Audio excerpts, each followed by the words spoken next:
შალვა ალავერდაშვილი იყვნენ ჩვენთან ბიზნეს კონტაქტზე და განვაგრძობთ გამოშვებას.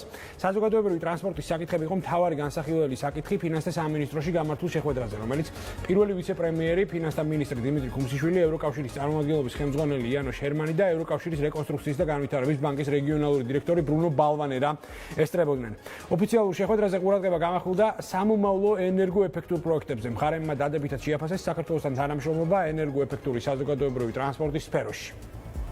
მინდა მოგახსენოთ, რომ 7 მილიონიანი გრანტი იქნა გამოყოფილი ევროკავშირის მხრიდან თბილისში აღნიშნული ავტობუსების დასაფინანსებლად. დღეს ჩვენ ქალაქში ვხედავთ ამ ავტობუსების რიცხვი გაიზრდება, საბოლოო ჯამში მხოლოდ აღნიშნული ტიპის ავტობუსები 153 ერთეულს შეადგენს, რაც რა თქმა უნდა დაგვეხმარება ქალაქში უკეთესი ტრანსპორტის სქემის შექმნისათვის და იმისათვის, რომ ჩვენ მამოქალაქე მეტად ისარგებლონ საზოგადოებრივი ტრანსპორტით, ვიდრე კერძო ტრანსპორტით. ფიქრობ, ახლა არის კარგი დრო იმისთვის, რომ შეიცვალოს პროპორცია კერძო მანქანებისა და საზოგადოებრივი ტრანსპორტის გამოყენებას შორის. ჩვენ ასევე განვიხილეთ ის გამოცდილება, რაც შეგვიძლია გავაკეთოთ ჩვენი შემდგომი თანამშრომლობის განვითარებისთვის. არსებობს გეგმა, რომლის მიხედვითაც შემდეგი ქართული ქალაქი, სადაც შეიძლება ენერგოეფექტური ავტობუსები გამოჩნდეს, არის ბათუმი.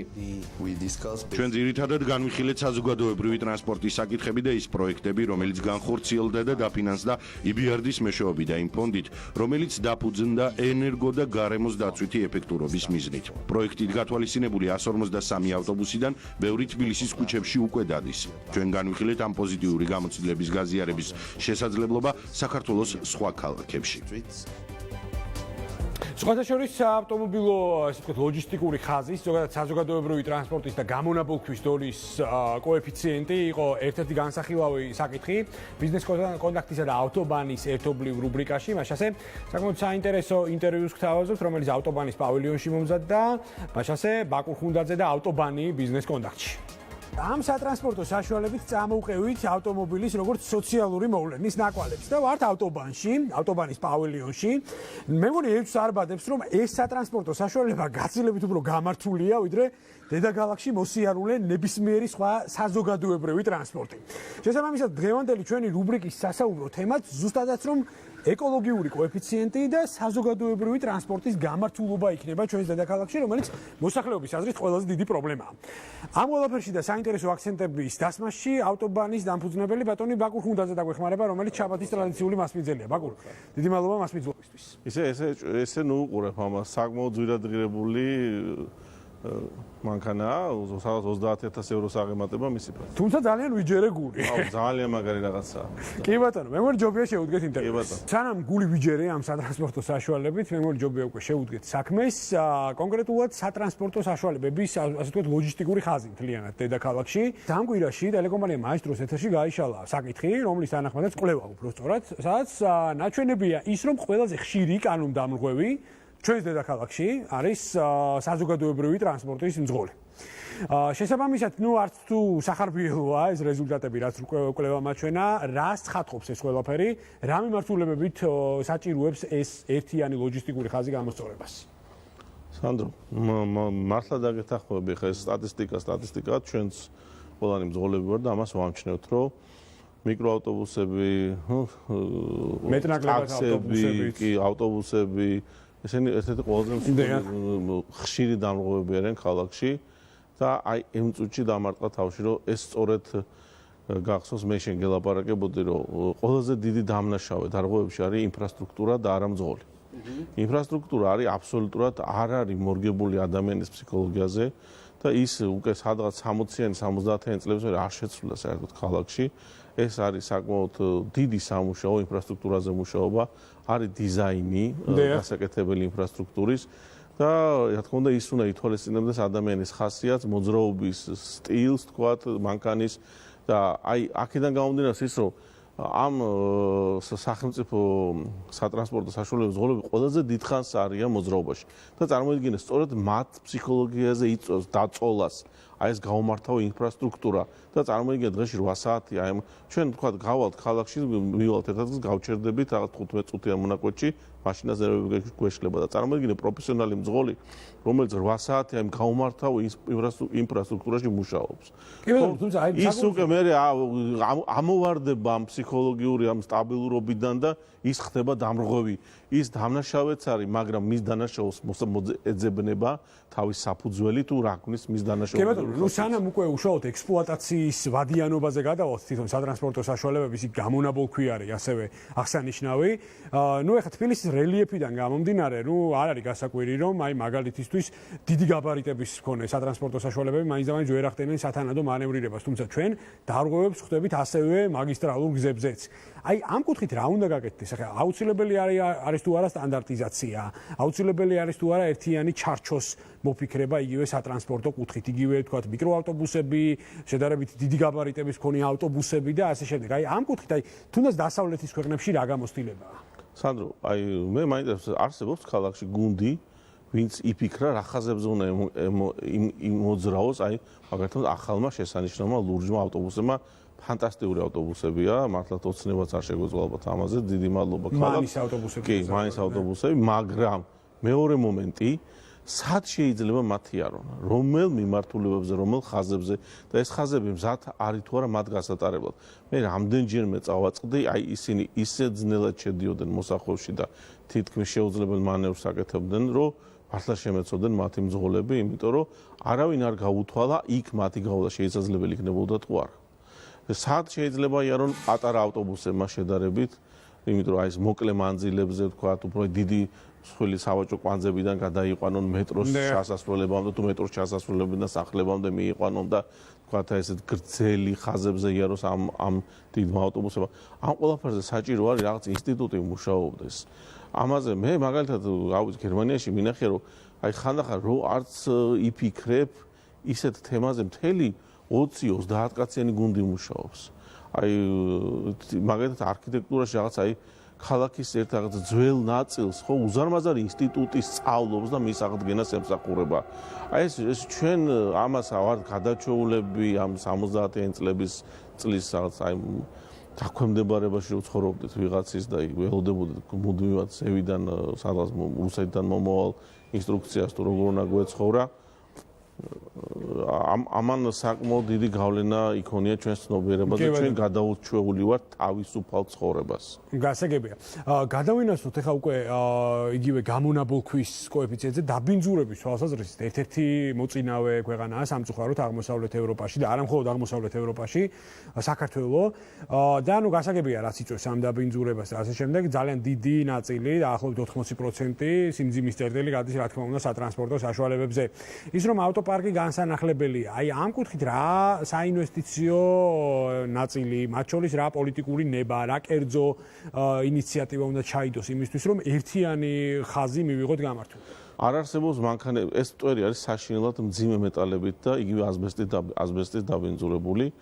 აღარ არსებობს მისი მორეცხვა, არ არსებობს მისი თქვა დაპირესოსება, ანუ მოძრავი მანქანა მტვერს ასურტები, რომელიც ამ მტვერს წაიღებს.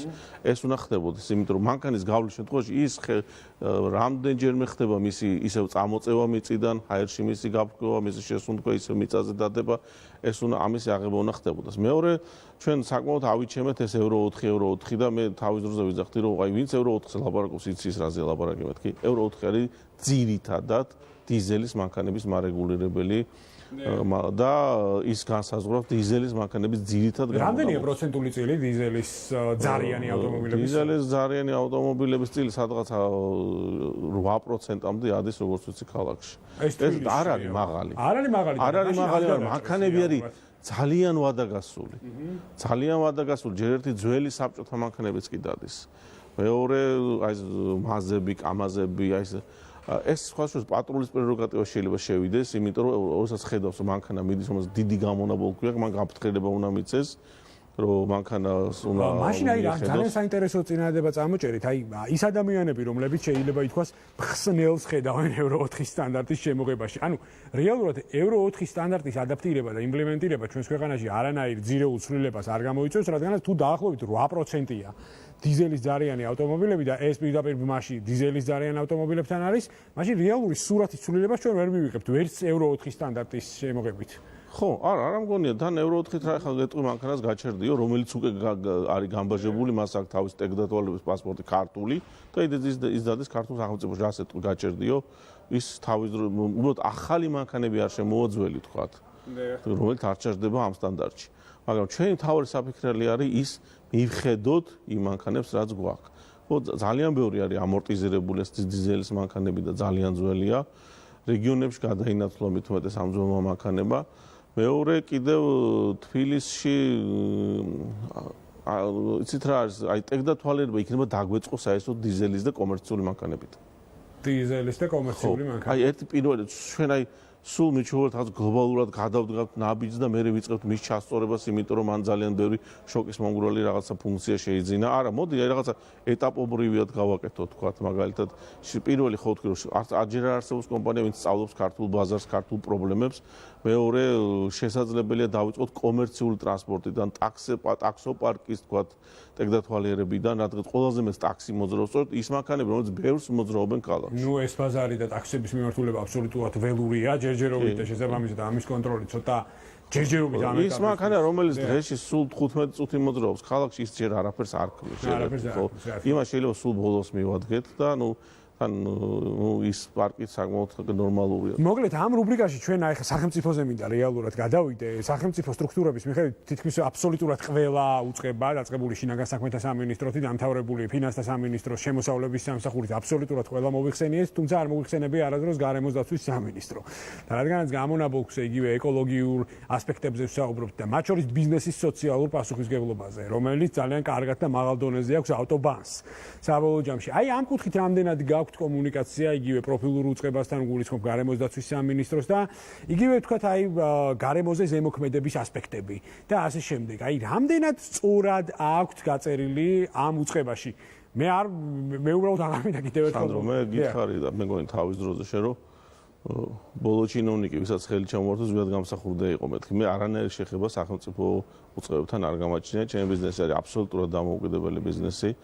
და ამის გამო თუ რას ფიქრობენ სამინისტროები არის მე ვხედავ უბრალოდ ნამუშევარს სამინისტროების დღეს უკვე დადგა ის რომ რაღაცას ცდილობენ სამინისტროები მაგრამ ნუ ასაც ტელევიზორიდან ვისმენ ამაზე ლაპარაკი მაგრამ მეორე შემთხვევა ის რომ სწორედ ჩვენს ქვეყანაში არის ყველაზე დიდი დეფიციტი სისტემურად მოაზროვნე ადამიანების რომლებიც ქმნიან სისტემებს ეს ადამიანები აი როგორც ანტრეპრენორი ადამიანზე ლაპარაკი ის გენეტიკურია თუ ნიჭია თუ შეიძლება შეძენილია ბევრი თქვა ფიქრის ბევრი თქვა განათლების შედეგად არ ვიცი სტატისტიკა რა შეიძლება მაგრამ როდესაც ადამიანს შეუძლია სისტემური აზროვნება დადოს თქვა ხო მან შეცვალოს სქემა დადოს რომელიც იმუშავებს და არა დაეყრდნობს აი ვიღაც პიროვნებას აი მას დავნიშნავდა ეს არა უნდა სისტემა შეიქმნას ხო აი ამ სისტემის შემქმნელი ადამიანები ძალიან ცოტა არიან და მათ უნდა ძებნა. მათ უნდა ძებნა და აი როგორც აი პოეტებს ეძებენ თქვა ხელოვნების სამყაროში ესევე უნდა თქვა ეძებონ ის ადამიანები, ვისაც შეუძლია სისტემა შემოგთავაზოს. ხანდახან ის აი იმ ადამიანის იდეა რომელიც სისტემურად ფიქრობს შეიძლება ისეთი მარტივი მოგეჩვენოს რომ ეს რა არისო მაგრამ ის იმუშავებს. კი ბატონო. კი ბატონო, ნუ საკმაოდ საინტერესო ინსპირაცია მივიღე პირადად Euro 4-ის სტანდარტთან დაკავშირებით, რომელიც გონებ ჩვენი შემდგომი რუბრიკების განსახილავი საკითხი ნამდვილად იქნება. დიდი მადლობა. თან ეს ხო წარმოგიდგენთ დაახლოებით 20 წლის წინ დაიწყეს და ეხლა უკვე ძალიან შორს არიან წასული Euro 7-მდეა უკვე ასული. Euro 7-მდე. უკრაინა დაახლოებით Euro 5-ზე გადასული დღეს. კი არა თან იქ მე იყოფა უკვე მე ივეკომ თავისი თქვა ივეკომ მანმა და თქვა ვიღაცამ რაღაც Euro 6 მიიღეს იმათმა Euro 7 Euro 4 იყო მინიმალური სტანდარტი რომელიც პირველად გაჩნდა ერთი მთლიანი სტანდარტი მთელს ევროპაში და ეს არის ყველაზე მინიმალური დაშვება ის რაც დღეს ევროპას აქვს ის რომ რეგიონში ვართ ბოლონი ამ კუთხით და რეალურად ჩამოვჭით მათ შორის ჩვენს მეზობლებსაც კი ეს სამწუხარო რეალობაა შესაბამისად ამ მიმართულებით მუშაობა აუცილებლად საჭირო და პირველ რიგში ინფორმირებაა საჭირო საზოგადოების. რადგან მე პირადად არ დაგიმალავთ და გეტყვით რომ ნამდვილად არ ვიცოდით თუნდაც ის სტატისტიკური მაჩვენებელი რომ დაახლოებით 8% ეს თუ ვრცელდებოდა აბსოლუტურად დიზელის მიმართულებაზე და რეალურად წილი თუ 8% იყო. სხვათა შორის ეს მანქანა ყველანაირ ეკოსტანდარტს აკმაყოფილებს ის ელექტრო. აი ამიტომაც გამოვიხეთ მე და მან საერთო ენა. დიდი მადლობა ბაკუ ტრადიციულად საინტერესო მასპინძლობისთვის და მომავალ შაბათამდე. ამ დროისთვის სულ ეს იყო ამ ფორმატში უკვე ერთმანეთს შევხვდებით მომავალ შაბათს, მე კი ორ შაბათამდე დაგემშვიდობებით და მარტივ დათქმასაც შეგახსენებთ. დავრჩეთ ერთმანეთთან ბიზნეს კონტაქტზე.